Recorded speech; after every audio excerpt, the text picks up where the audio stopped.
Hugh, great to see you. Thanks for Hi, taking a Paul. bit of time out to come and have a chat with me. I always appreciate that because I know people are busy. I want to kick off by asking you about something that you mentioned to me a while ago. You're pretty unhappy about a lot of the charities that are serving military veterans. I mean, people would probably be shocked by that. I mean, just tell us why. Tell us what's going on there. What is it that bothers you about that? It's fair point. What bothers me is there are far too many. There are over 2,200 military charities in the United Kingdom. There's been instances where, in front of royalty, one charity has threatened to sue another charity for the use of the word heroes. That you can go somewhere like the Isle of Wight, Google military charities, and I think you'll find out that the Veterans Hotel, the Veterans Breakfast Club in Ryde appears. There's no sign of the Royal British Legion. There's no sign of Help for Heroes. There's no sign of SAFA or ABF. And too many of them. They've got an awful lot of money. Hmm. And I'm talking hundreds of millions sat in their bank accounts, and they had it in their bank accounts 10 years ago when I challenged them over it. And yet here we are with with veterans still being homeless, with this op fortitude that was launched last week before the veterans minister had an absolute car crash of an interview with Nick Ferrari on LBC. I mean, I was hiding under my duvet with his sheer embarrassment at the time. And then because when someone actually rang up Op Fortitude, the phone wasn't answered. Someone did get through, a female homeless veteran in Cornwall, and they sent her a tent. And I'm asking myself, how can we be housing, all these thousands of asylum seekers and over and above men and women who served their country? Hmm. I Hmm. think it's absolutely disgraceful. Um, and the one last point before I don't want to get of steam coming out of my ears, but the highest demographic of homeless veterans in the United Kingdom is in the county of Cornwall. That's right, the Duchy of Cornwall. Prince William, the Prince of Wales' own county, has the highest amount of homeless veterans. Yeah. Explain that to me. I mean, those are extraordinary statements, I have to say. What is interesting, I mean, those statements are extraordinary in and of themselves. But what's also interesting is that you're trying to do something about it, aren't you? So just sort of give people a snapshot, a very brief snapshot of what you're trying to do about that Yeah. problem that you've just described. So I've got really, I and the veterans community have got tired of veterans being made out to be mad, bad, and sad. And, Mm. I often say, whilst there is a place for charity, there is absolutely a place for the third sector. And there is an absolute place for some military charities to Mm. support the 6 or 7% who genuinely need help. We're made out to be victims, but we're not. And what I'm trying to do here is a very high level is change the narrative across the UK that veterans are assets, not victims. When you need the London Olympics secured, it wasn't G4S who did it. It was the military. In Mm. fact, G4S then got the nickname Good for Soldiers. If you want to roll out the vaccination program during the pandemic, who did it? Oh, yeah, the military. Mm. When border control goes on strike, who steps up? That's right, the military. When the fire service go on strike, who steps up? That's right, the military. So, I have this absolute firm belief that as taxpayers, we have paid for those great young men and women to be trained. None of them were servicemen or women before they joined the armed forces. Mm. I was a snotty, out of order 18-year-old before I joined. But what they've done is they've shown the ability to learn, Mm. to adapt, and they've shown, the aptitude and the attitude to become something. Mm. They're not victims, Yeah, not no, victims. it's very interesting you said. I mean, I come from a military family. My father was ex-military, and he always said to me, military people, as a general rule, military people can turn their hand to pretty much anything. That's one of the things that they're good at, and that's partly what is trained into them by the training. Um, so, given what we've just said, though, that military people are very adaptable, very capable, very good at problem solving, problem solving under fire as well. I mean, it's not just regular problem solving, is it? It's something a bit special.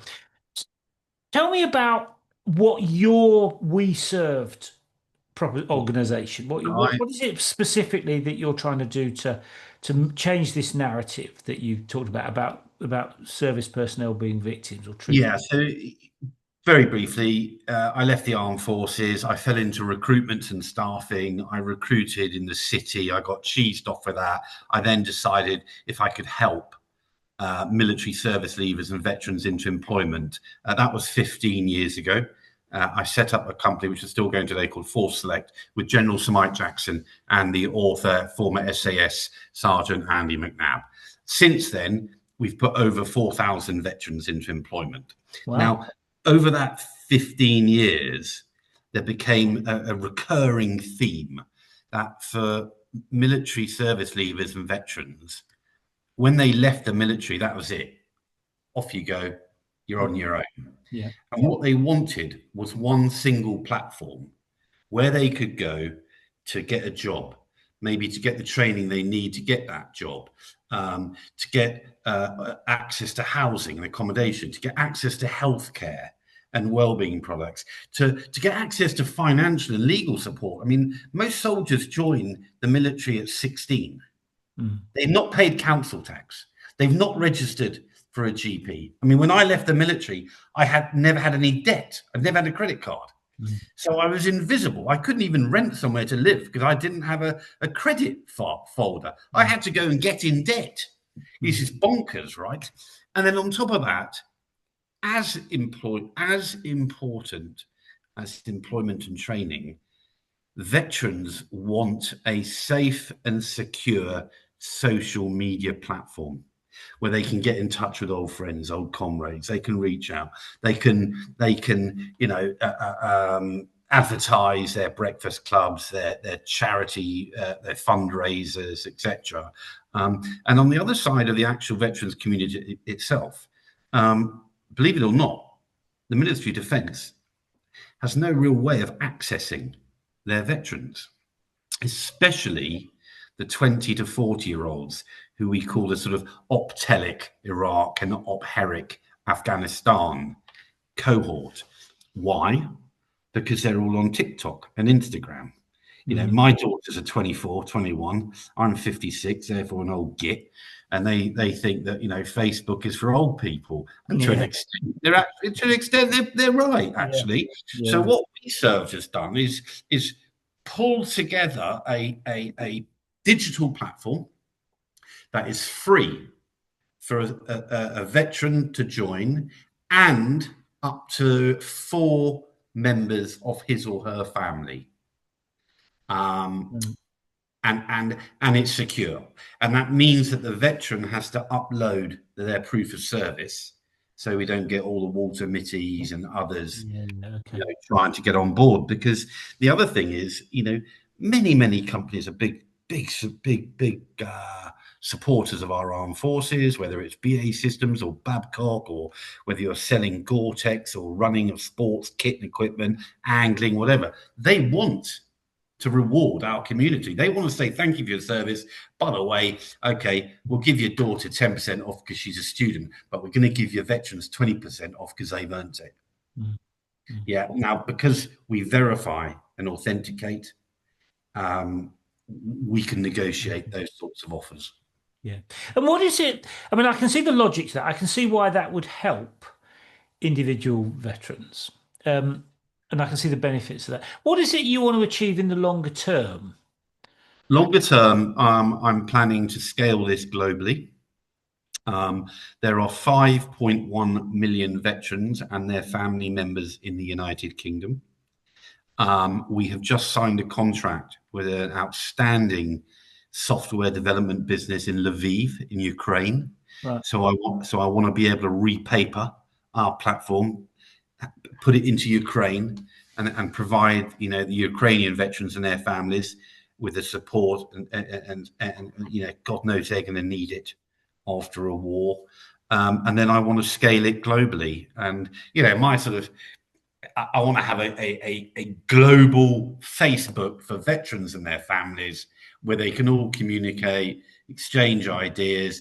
I'm thinking of Air V to V. You have my house in London, I'll have your house in California or Wow. Milan or Sydney, what have you. No charge. I'm a veteran. I respect you as your veteran, and none of us want to be known as a gungy bastard and dirty. So you get a bad report, right? If you're march out somewhere leaving it in a mess. So that's where I see WeServed. Further than that, for me personally, is I lost my mother very young to dementia. She was diagnosed age 55. She also served in the Wrens. She was Lord Mountbatten's Right. PA during the Cuban Missile Crisis. And my grandfather, my mother's father, also died of Alzheimer's, and he commanded a frigate during the war. So I'm kind of thinking, it's probably quite a likely chance I could be next on this one as it runs through the family. And therefore, longer term, I want to establish a venture capital fund for veterans who might not have the commercial knowledge, skills, and experience, but they've got a great idea, and combine that with attitude and aptitude, and put smart people around them and go, okay, let's develop your concept for a drone, or let's develop that. And as I said, for me personally, I want to establish a network of care homes around the UK for veterans with Alzheimer's and dementia. Really, to in memory of my mum and my grandfather, and God forbid there might be a room there for me one day. You never know. I mean, I mean, I can. One of the things that comes across is your passion for doing that. I mean, how do you? I mean, those are really interesting ideas. I mean, you haven't mentioned the VC idea or the care home idea previously when we've spoken. No. So they're really quite exciting ideas, I think. Mm. And particularly the care home thing. I mean, um, because we've got an aging population and a lot of people are veterans, and clearly they're going to be a big proportion of that group. So I think that's a really interesting idea. How did you work? I mean, how did you go from software platform to help veterans talk to each other, to developing a group of care homes? I mean, how did you? Tell me about the transition. Tell me about how the ideas evolved. Really, I'm really dyslexic, and as is my eldest daughter. So I probably have 10 ideas a day. 7 are completely bonkers. 2 are okay, and one's very good. And I know that. And I learned that at an early age. What I was taught at Sandhurst, I managed to bluff my way into Sandhurst. But lesson 1 at Sandhurst was about leadership, and it was about the team. And the sum of the parts are far greater than the individual. I remember my first sergeant said, "There's no I in team, only you in see you next Tuesday." Okay, I'll never forget that. I won't say the C word, but it's absolutely true. So I was taught, I did my first operational tour in West Belfast, 1989. I was 20 years old. Mm. Okay, commanding 30 soldiers. Didn't have a clue. But I had a great platoon sergeant. I had 3 great corporals, and I had 3 great lance corporals. And by the way, a load of soldiers who were experienced. 5 of those original 7 NCOs, junior NCOs, have invested in WeServed. Wow. 68 veterans in total have invested. Wow. And I thought there's a need there. So what? So I need to find, with my first platoon, I need to find a team of individuals who are all experts at what they do. Yeah. And then, my leadership style is very much one of empowerment. If you've chosen the right people, empower them then. Mm, to get on and deliver. As long as you give them a clear vision and mission, and I learned that in the military, let them get on and do it. mm, Okay. I, I said to someone the other day, they said, tell me about how you run the business. I said, it's really simple. I'm just the conductor of the orchestra. mm. You know, I mean, I know a little bit about the instruments, but yeah. my role is to create sweet music, right? Yeah. I mean, the interesting thing is that most people outside the military wouldn't recognize that. I mean, military is seen as command and control, isn't it? But what you're talking about is the way people use commander's intent, isn't it? That's the phrase. Yeah, it all Just, changed. You're absolutely right. It used to be very what we call directive command. yeah. Yeah. That's your job. You do that. And then, in fact, he was my commanding officer, General Sir Paul Newton, super bright guy. Currently, he runs the strategy department at Exeter University. He looked at army doctrine and training and went, hold on, we're investing all this time and money in our young commanders, putting them on junior NCOs courses, sending them to Brecon and whatever, and then telling them what to do. Hold on, Yeah. no. Yeah. We've got to say, take that hill. I don't care how you do it. You've been trained, yeah. You are a reserve, so you don't deploy. You take that side. You take that side. But here's the thing, guys: do not go any further than that report line, because at that point, I need to know as a commander what's beyond. Mm, That's a really basic example, but that then became what was called mission command, mm. and we empowered our junior uh, managers in the civilian world, but our junior NCOs and senior NCO, we empowered them to get on and do it. And And how do you deploy those ideas in your business now? I mean, tell us about because it's not quite the same building a software platform. It's not quite the same as invading a hill, is it? I mean, how do you? I mean, oh, the well, practical thing. I'll very, very politely push back on that. There's a saying in the military: down, test, and adjust. Okay, you get down, test your fire, one round. Oh, I've missed the target. I'll adjust. What I've learned about building a technology platform is that you have to be brave and go out with something. Yeah, that's your test. Mm, And then if it doesn't work, adjust it. Now, we would never deploy in the military on an operational tour until first and foremost, every soldier has done his first aid training, has done his annual personal weapons test, has done his annual. So you do individual skills. Then you go up to fire teams, which are 4 men, then sections of 8, then platoons of 30, companies of 90. It's exactly the same, I've noticed over the last 2 years, building a technology program. We just build that bit, then we get down, we test it, we adjust it before we go on. And once it's working, we go on to the next bit, and then the next bit, and the next bit. And I can so see the similarities. mm. That yeah, it's I'd never thought of that until I started on this journey, but it is very much that. And if you want to get macro, so we're down testing, adjusting in the UK Mhm. before we go on to our first overseas business, but we'll get the principles. Sure. And We where were get, your first? Where's your first overseas foray going to be to? well, I mean, I'd like to go to Ukraine, but that's dependent on whether or not there's peace there. What we have learned is that the way we've built our technology platform, it's built on Army, Navy, Air Force, Right. and then regiments, ships, vessels, and squadrons. So it's easier for us to replicate in NATO countries Right. who have a similar structure. So Canada, Australia, New Zealand all have an army, a navy, and an air force. They have regiments, Yeah. ships, and squadrons. People go, oh, what about the US? The US doesn't. The US, it has an army, it has a Marine Corps. Is a Marine Corps part of the Navy or is it not? But the Marine Corps also fly aircraft. And then you can throw in the Coast Guards and the National Guard, etc. In the US, they run their military by postings. Mm. So you get an engineering posting or this or that. So that I think that will be further down the And line. what about places like going to Nepal and working with the Gurkhas? I mean, what about those sorts of things? Yeah, no, we could do that. But again, look, imagine if Hugh Andree, posh gob, London, was to go up to Glasgow and try and set up a business there, you can fuck off, etc. We will look at the franchise model. So, for example, New Zealand, as I said, he's played a bit of rugby. Got a couple of mates who are very, very well known, All Blacks, won the World Cup.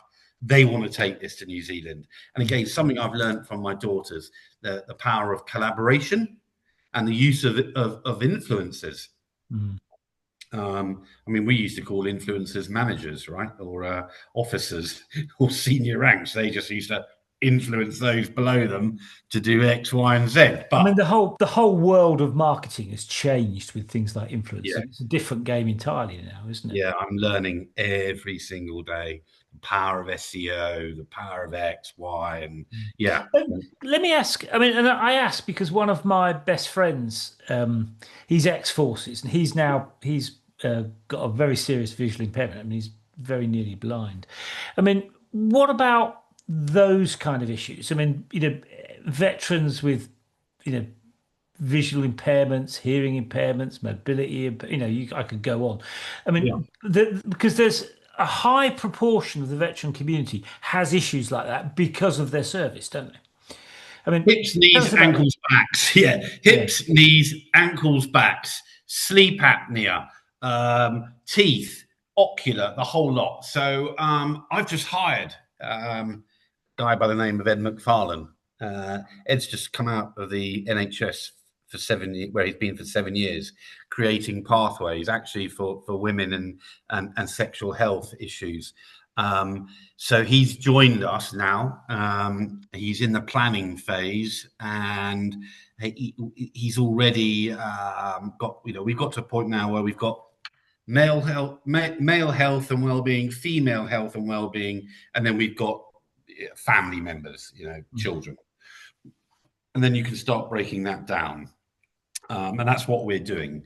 And so we are combining private healthcare providers with the NHS. Mhm. So the NHS want to partner with us so they can access Yeah. far more easily the younger veterans.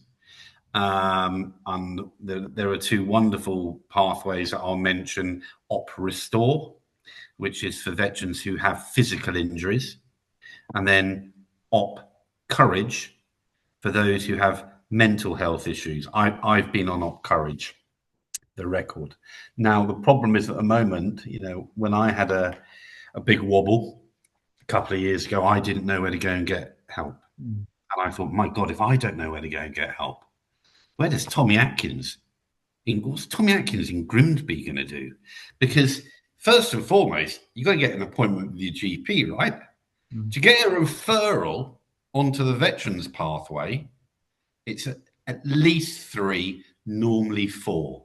That could be 2 months later. Yeah. That person could become a statistic by then. So our healthcare and wellbeing offering, we're going to use smart AI to allow veterans to self-refer Right. straight on to it. I mean, it's pretty simple. If you've got a physical injury or you're feeling pretty gloomy, suicidal, you got a mental issue, yeah. So straight away, they can self-refer. We can free up 3 or 4 GP appointments and give our veterans and their family members access immediately onto the right clinical pathway.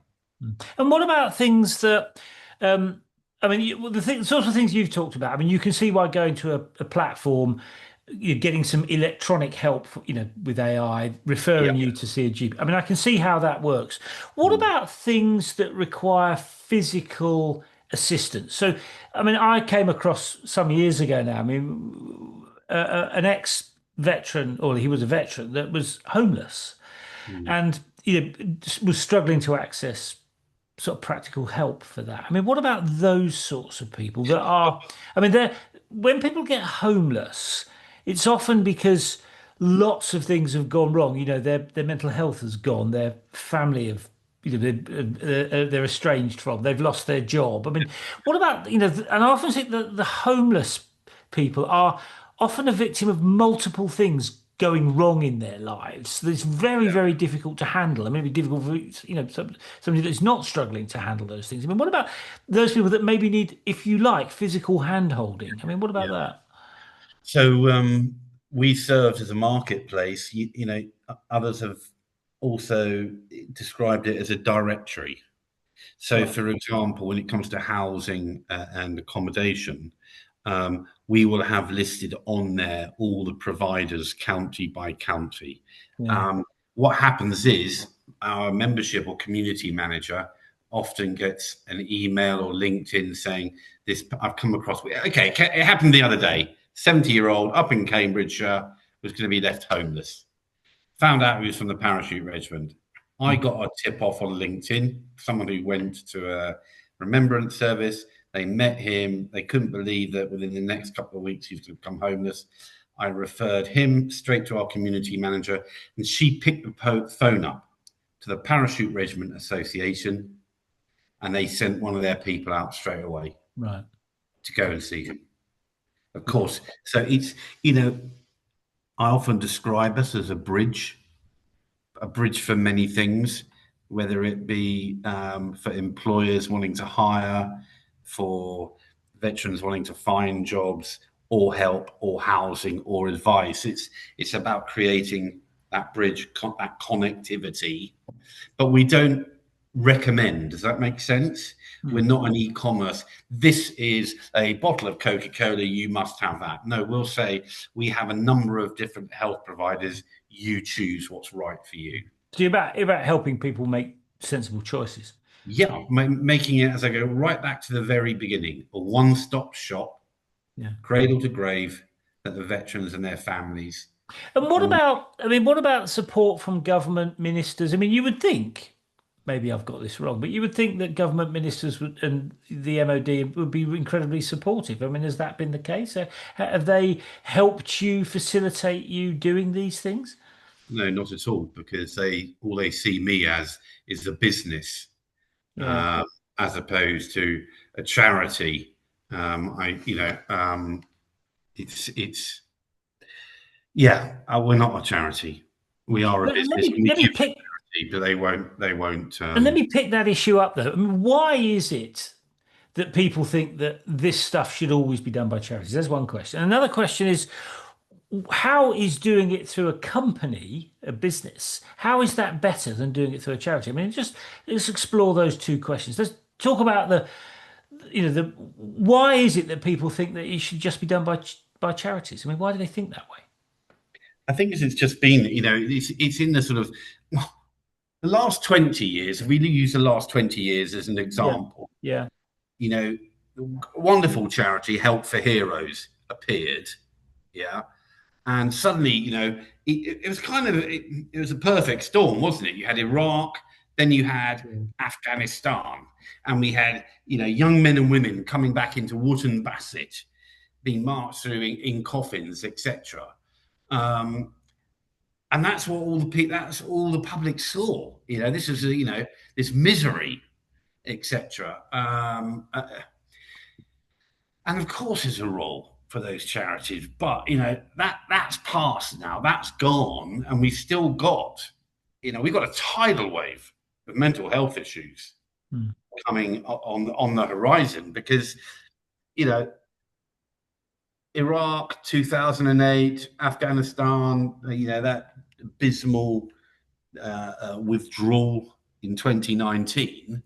That means that all those veterans from 2008, 2019, it's 14 years on give or take gestation for PTSD. Hmm. We've got a big problem, and it's all very well for the government going, oh well, we're going to do this, and we're going to do this, and we're going to do that.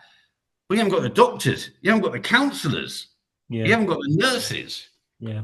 No, So you're right. We haven't got nurses. That's right. We haven't got enough nurses in this country, but the government won't allow military medics when they leave to become nurses because they're not graduates. Tell me the sense in that. yeah. And just to pick up I mean, I can't tell you the sense in that because it sounds to me to be totally daft, really. Given, Yeah. especially given the problems we've got recruiting to things like the NHS, you would think that they would create pathways to do that. But just let me ask you about the PTSD thing, because that, why do you say there's a tidal wave coming? I mean, and why hasn't it already arrived? Because those conflicts have happened. So Yeah. I would expect, I mean, I could be completely wrong, but I would expect, okay, if somebody's got PTSD from being involved in a conflict, that would have manifested itself already. That those people would be struggling. I mean, why do you say there's a tidal wave coming? Is it not already here? No, it's not already here because obviously men aren't very good at talking about their issues, first and foremost. And the next thing is they start self-medicating, etc., and then things become, they can't cope with them.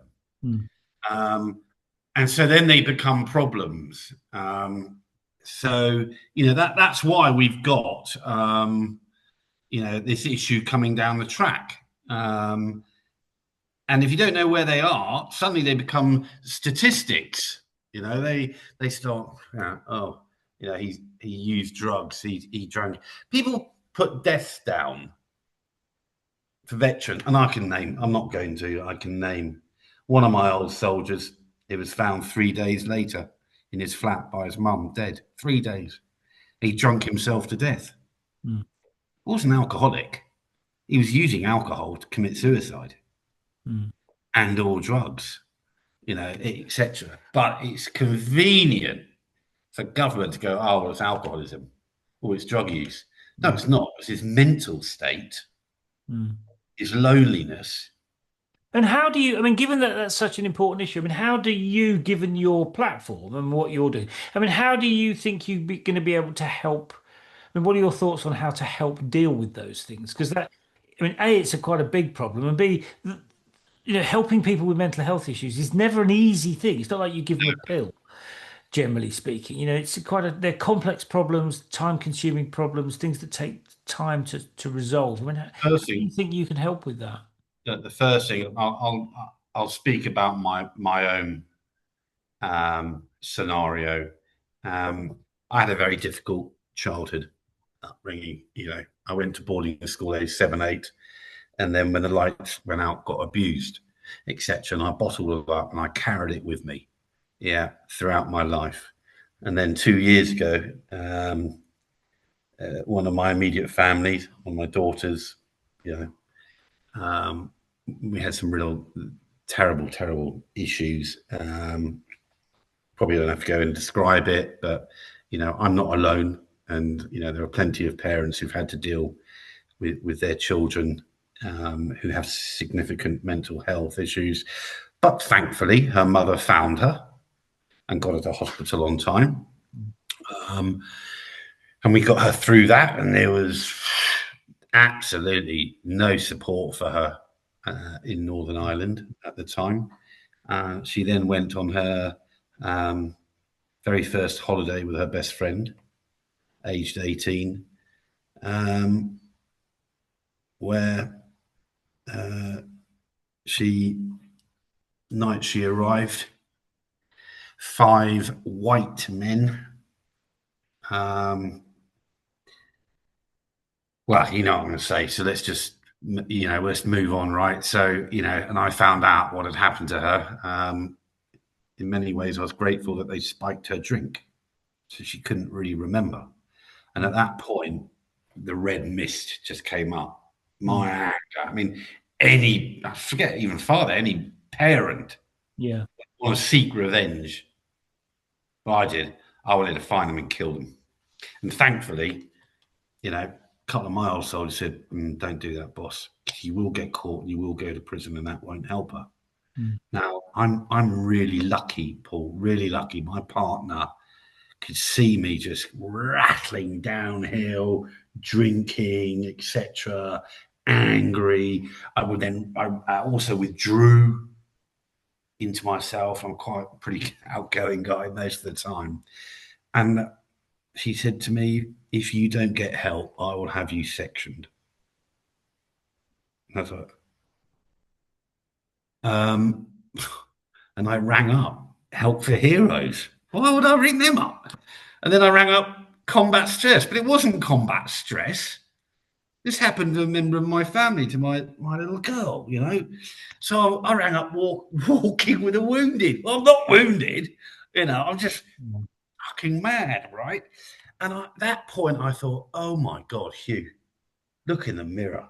If you don't know where to go and get help, how on earth can you expect these young men and women who aren't as fortunate as I, who don't have support systems around them, to get that help when they need them, in no matter what shape or form it comes in, right?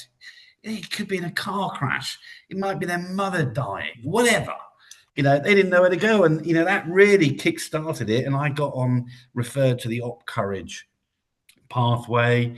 I had 6 weeks of counseling and analysis. And they said at the end, oh my God, so you were abused at school and at home. That's why you live with your grandma. And you've carried this all your life. And yeah. And you carry this guilt that it was your fault. Very normal. You know, I'm not alone there. As a young kid, you thought it was your fault. Mm. So you spent your life trying to make yourself feel better by giving to others, by helping others, when actually you can't make other people happy until you're happy with the man in the mirror. Mm. And that came out, and they said you have complex PTSD that you've carried all your life. No shit. You wanted to join the army. You said you love going on operations. I love going on operations. Weren't you scared of dying? No, never. Didn't Mm. think of it. Why? No real self-esteem. Mm. I want to help others, though. It makes me feel better helping others. And And how did, I mean, let me ask you about how PTSD is treated. I mean, I'm not an expert in these areas at all. I mean, how did they help you with that? I mean, it took a long time for it to be exposed. yeah, How did you then go about trying to, how did you work with them to address that? I mean, how does that work? Just explain that for people. yeah, and that, you know, let's just go back to another question. Do I think we can really help people? I hope so, and I hope we can help them by getting people like myself, like Big Phil Campion, like Foxy, you know, your archetypal alpha male, middle age, stiff upper lip, crack on. That you go, that's bullshit, guys. You can't love your wife. You can't look up until you love yourself Mm. and you're happy with yourself. How can you love others? And we started just with there's a 6 weeks diagnosis, and they went, yeah. Have you ever self-medicated, Hugh? Yeah, yeah, alcohol and drugs. And I was in a, you know, kind of pretty suicidal. Right, that doesn't help anything. Now let's get to the real source of the issues. Ah, tell me about school. Tell me about home life as a kid. Oh, what happened there? How did you feel? And it started coming out, but you just buried it. And Mm. the thing about CPTSD, PTSD is your brain has so many different compartments in it, and there's an elevator. So they teach there's an elevator where all your thoughts, feelings, emotions go on it. Now, happiness and joy gets put in the happiness and joy box. Mm. There's no box for trauma where it can be put in close. So it falls off Mm. the travelator, right? And so they have to literally, they counsel you and teach you to think about it and face it and give you processes. They give you coping strategies. Mm. One of my happy places in the world is a little beach in just outside the village of Cotillo in Fuerteventura, Right. and there's a yellow lifeguard hut there. And my place is I go there and I sit and I can just close my eyes and I can feel my feet in the warm sand Mm. and I can hear the wind and I can hear the waves and I can smell the sea and the salt. Well, straight away, that's taken me to a happy place and it's Yeah. distracted me. And Yeah. as it happens, I'm speaking to you from Cotillo today. Mm. Um, so just little things. The part there's something called fives, you know. So when I started during the counselling, when I started getting tense and anxious, um, and I still do about things now. They'll go, right, name 5 things you can see. Okay, so I can see a window, I can see a lamp, I can see a fan, I can see a picture, I can see a sofa. Great. Now touch 4 things: a wall, a wood, a pad, my phone. Great. Now tell us 3 things you can smell. Now get 2 things you can taste, and well, Mm. it might sound really stupid, but that's just the start.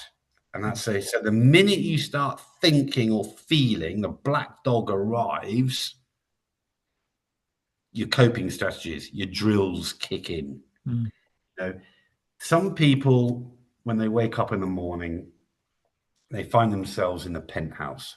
The penthouse meaning it's pouring with rain outside, it's cold, it's windy. What do? They go, I'm going to use today to give the house a clean, then I'm going to build a fire, I'm going to get some work done, and then I'm going to curl up on the sofa with a takeaway. Brilliant.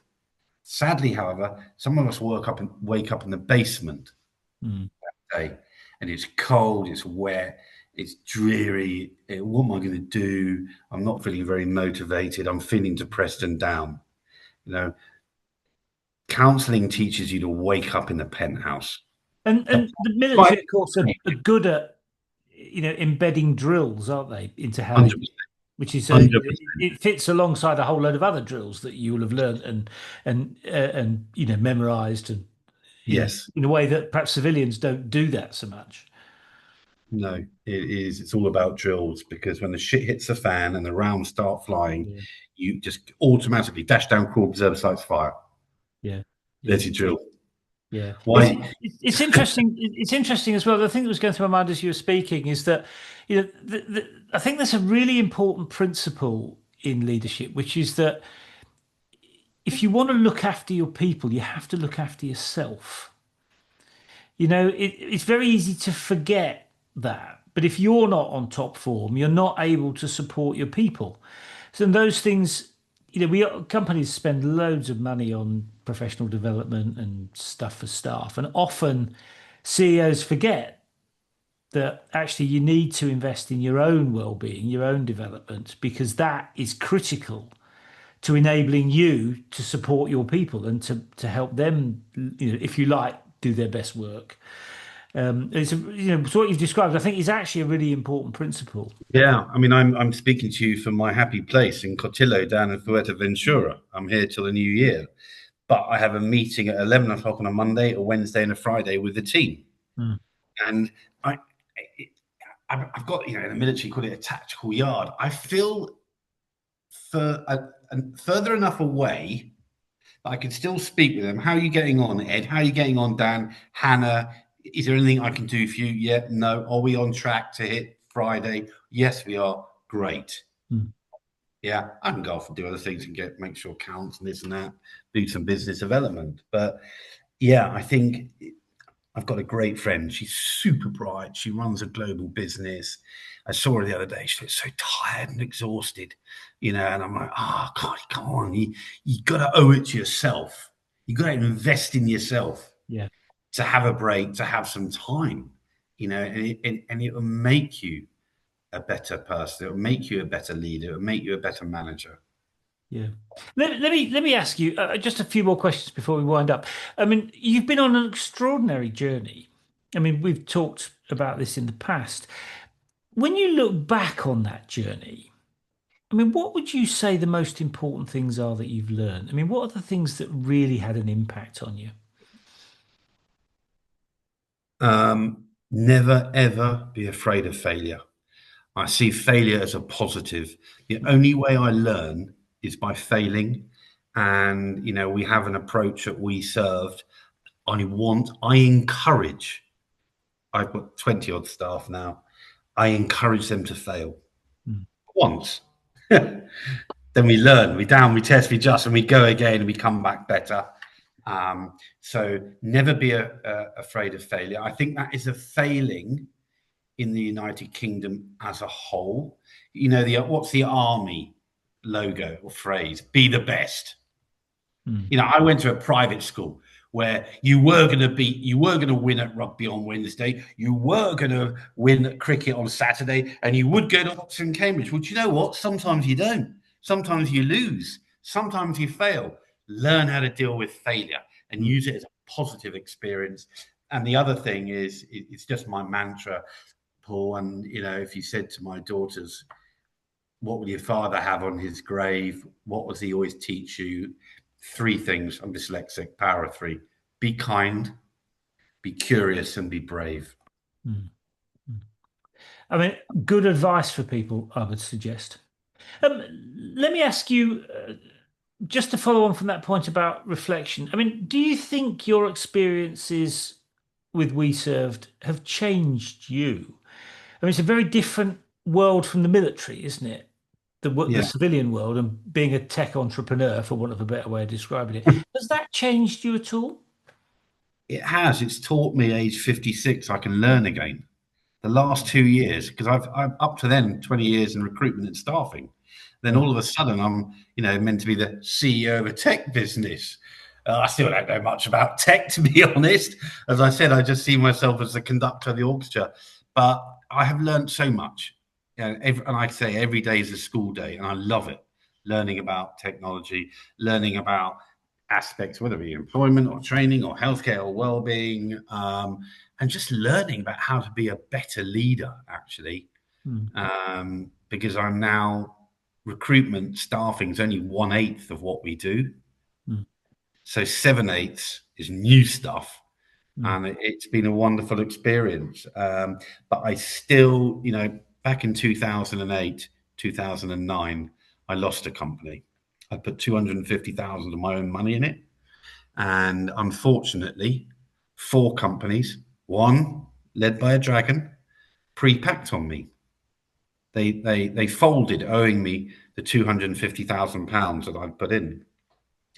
And my father said to me, "Your problem, son, is where you come from. When you ask people to do things, they normally do." Yeah. Yeah. He Yeah. said, "Not out here, son. Not out here." He Mm. said, "My one bit of advice to you, and I say it to everyone leaving the military now: inspect, don't expect." Yeah. Trust but verify is the thing that sticks in my mind, similar sort of thing. And just looking forward for the moment, I mean, you've talked about all the interesting things you can do. I mean, I think the VC for veterans, I mean, what a great idea. I think the care home idea, I Mm. mean, brilliant, really brilliant ideas. I mean, I really hope they come to fruition. What are the other sort of opportunities that you're excited about? I mean, what sort of things are on the horizon that you think, oh God, those that could be interesting?